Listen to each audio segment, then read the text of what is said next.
জীবনে যাই করুন না কেন, পরিবারের সবচেয়ে ভালো ছেলেকে কখনো বিয়ে করবেন না।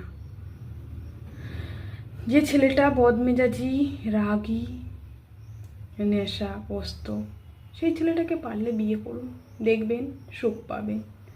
পরিবারের সবচেয়ে ভালো ছেলেটাকে বিয়ে করতে গিয়ে নিজের জীবনটাকে নষ্ট করবেন না, কারণ সে পরিবারের সবার কথা ভাবতে গিয়ে কখনো তার যে একজন স্ত্রী আছে এই কথাটা সে ভাববে না।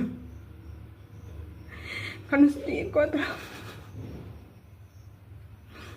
শুধু একটাই কথা বলবো, পরিবারের কখনো কোনো ভালো ছেলেকে বিয়ে করবেন না।